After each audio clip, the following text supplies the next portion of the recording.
Bonsoir. Bonsoir Yacouba Ouattara et bonsoir à tous. Il est l'heure comme chaque dimanche de votre best-of de la semaine. Vous avez l'habitude, plusieurs invités, plusieurs thèmes. Il va être question notamment de sécurité dans le cadre de cette crise sanitaire, de fréquentation hôtelière, de télétravail et de numérique, mais aussi de la protection des réfugiés. Le sport a bien sûr aussi sa place sur Monaco Info. Le propre de la police, de la sûreté publique est de s'adapter à tout type de situation. Donc nous devons nous adapter aux situations les plus simples, les plus faciles et les plus exceptionnelles. Nous sommes une police de proximité, c'est-à-dire que nous sommes une police proche traditionnellement de la population. Et dans ce cadre-là, nous pratiquons beaucoup la prévention. La prévention, qu'est-ce que c'est? C'est l'écoute, c'est la pédagogie, c'est le dialogue, c'est la communication. Et bien sûr, si cela ne suffit pas, ensuite nous passons à une phase répressive. C'est un peu plus compliqué que cet hiver parce qu'il y a une population touristique qui est plus importante et qui, elle, n'était pas forcément avisée des nouvelles mesures applicables en principauté. Autant la population résidente est beaucoup plus réactive, et à ce niveau-là, il n'y a pas vraiment de souci. Autant pour les touristes, là, effectivement, notre mission, mais c'est une mission, je dirais, plus générale, gouvernementale de communication, doit être importante, car pour l'heure, c'est vrai que lorsque nous les contrôlons, ils sont assez surpris, parce qu'en amont, ils n'avaient pas eu l'information. Par rapport aux années hors Covid, bien sûr, on est quand même loin des chiffres que nous réalisions, surtout l'année 19-20 qui a été record par rapport au Monte-Carlo Bay, je crois, au niveau du groupe. Nous avons quand même pas loin de 30 points d'écart de taux d'occupation sur l'hôtel. Mais par rapport à N-1, nous sommes largement au-dessus de N-1 et nous sommes aussi au-dessus de nos prévisions budgétaires, malgré le Covid et malgré toutes les restrictions sanitaires dont nous avons besoin pour essayer de juguler cette pandémie. Ce qui nous manque, c'est la clientèle internationale, la clientèle américaine, la clientèle des pays du Moyen-Orient. Ce sont des clients aujourd'hui qui ne sont pas présents sur les lieux. On a un peu de clientèle russe avec la réouverture des vols depuis le 24 juillet entre la Russie et la France et avec l'aéroport Nice-Côte d'Azur, mais ce ne sont pas les volumes que nous avons connus par rapport aux années précédentes. On a gardé de travail à distance jusqu'à fin juin, où nous avions 65% de la population à la maison et 35% sur site. Et on a pris la décision en fait, de mettre en place le dispositif de télétravail tel que le prévoit la loi monégasque. Nous avons mis en place un test en juillet et en août pour pouvoir vraiment faire le test du télétravail où chacun de nos employés a le choix de rester entre 1 jour et 2 jours en travail permanent à la maison.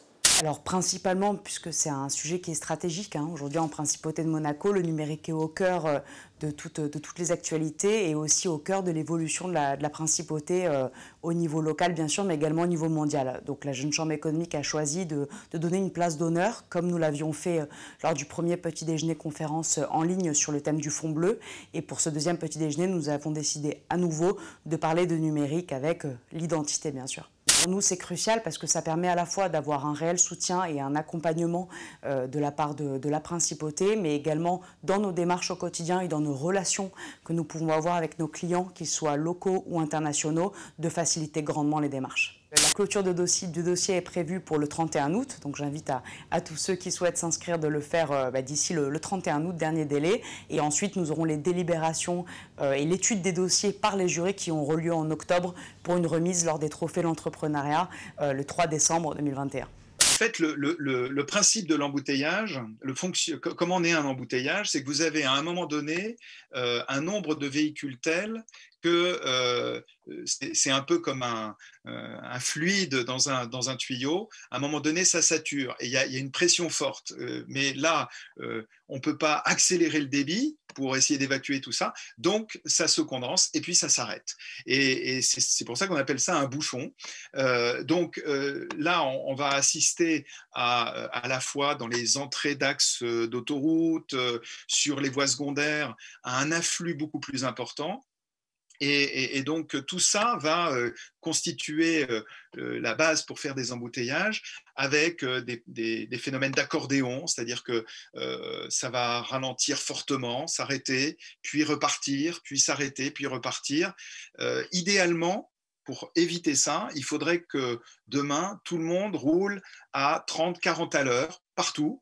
Et là, on assisterait à quelque chose de plus fluide. L'Australie s'est battue pour avoir encore un sursis, comme ils avaient eu il y a quelques années, parce que la Grande Barrière, ça rapporte énormément, et une Grande Barrière inscrite au patrimoine mondial de l'humanité, ça rapporte encore plus. Globalement, la Grande Barrière rapporte à peu près 5 milliards de dollars par an. C'est énorme. 64 000 emplois directs et indirects, rien que pour la Grande Barrière. La totalité des récifs coralliens au monde rapporte à l'économie mondiale près de 400 milliards de dollars. C'est énorme. La particularité de ces animaux, c'est de vivre en symbiose avec des algues. C'est ce qui fait que cette symbiose entre le corail et les algues qui vivent à l'intérieur des tissus du corail permettent de vivre dans des milieux où normalement il n'y a pas de vie. Ce qui rend ces mers tropicales si transparentes, si belles, enfin, on se dit c'est magnifique par rapport à la Méditerranée qui est souvent toujours un peu trouble, c'est tout simplement parce qu'il n'y a pas de vie à l'intérieur, il n'y a pas de nourriture. Et ce qui permet la vie, ce qui a permis de construire cette grande barrière, c'est tout simplement cette symbiose entre le corail et ces algues. Or, actuellement, le réchauffement climatique, il suffit d'1 demi-degré au-dessus d'un certain seuil pour rompre cette symbiose, pour provoquer le divorce entre le corail et ses algues. La première solution, bien entendu, c'est de suivre l'accord de Paris et de limiter sa production de carbone. Après, il y a des solutions locales de gestion. Les aires marines protégées, c'est quelque chose qui va limiter les agressions. Le problème de la Grande Barrière, c'est aussi les mines qui font de drainage sur la Grande Barrière, qui remettent en suspension et donc qui entraînent une turbidité importante. C'est les pesticides qui proviennent de l'agriculture. Donc tout ça, ça peut être limité par les aires marines protégées. C'est un texte fondamental qui reste crucial aujourd'hui pour permettre la protection des personnes qui fuient la persécution, qui fuient la violence, qui fuient les conflits. 70 ans après, ce texte reste d'actualité, reste extrêmement important dans un contexte mondial où plus de 82 millions de personnes sont déracinées à cause de la guerre, à cause des persécutions. Ce texte, tout d'abord, donne la définition du réfugié, qui est une personne qui fuit une crainte de persécution liée à différentes raisons, qui peuvent être sa race, sa nationalité, son appartenance à un certain groupe social, aussi ses opinions politiques. Mais la Convention aussi définit quels sont les droits des réfugiés, des droits qui sont des droits élémentaires, des droits sociaux aussi, le droit à l'éducation, le droit d'avoir accès à un logement. Donc c'est extrêmement important pour ça. Et aussi, la Convention fixe en fait un principe clé qui est celui du non-refoulement. Ne pas renvoyer un réfugié vers un pays dans lequel il serait en danger. Et c'est vraiment un des principes clés de cette Convention de 1951. Le peuple libanais vit en dessous de la seuil de la pauvreté. Moi, je vous dis, il y a des gens, ils donnent à manger du pain et de l'eau à leurs enfants. Le lait, il n'y a pas. Je suis arrivée derrière moi. Je suis arrivée il y a 2 jours, même pas. Je suis arrivée lundi soir à minuit à Beyrouth avec des valises, des médicaments et du lait donnés par des amis de mon conseil d'administration, des amis de Monaco, de Monégasque, d'autres amis de Monaco.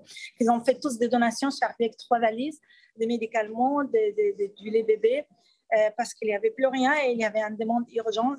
Donc, j'ai dû acheter dernière minute mon billet d'avion et je suis arrivée au Liban parce que les médicaments, ils manquent, ça manque. Franchement, je ne sais pas comment les gens, le frigo, je ne sais pas comment vous voulez manger, que vous n'avez pas l'électricité pour remplir vos frigos. L'eau, le Liban, c'est le pays de l'eau, il n'y a plus l'eau. Les gens, ils doivent acheter l'eau pour boire. C'est comme vous n'avez pas l'eau pour boire. Qu'est-ce que vous voulez que je vous dise? Je marque la pauvreté, je vais dire un grand mot, je n'ai pas envie de le dire, mais il n'y a plus rien. Très heureux de rejoindre Monaco et la Roca Team. C'est une équipe que je suis depuis pas mal de temps et qui ont vraiment fait une très belle saison l'année dernière. Donc, heureux de rejoindre un groupe qui gagne et qui va évoluer dans la plus belle des compétitions européennes. Ça va être très serré.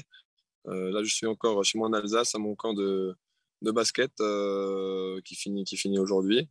Et derrière, il faudra que j'organise mon déménagement avec ma famille et mes enfants, enfin ma femme et mes enfants.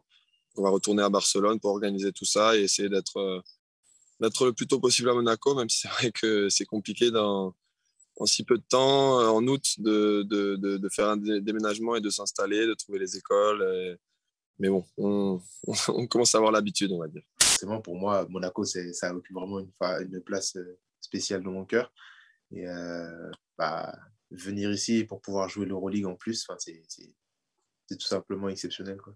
Si on y va, c'est pas pour faire figuration, et voilà, c'est faire le maximum, parce que ça sera forcément une année de découverte, mais on sera pas là pour faire joli, entre guillemets, je dirais. Ainsi va l'actualité en principauté, place à présent au best-of des réseaux sociaux.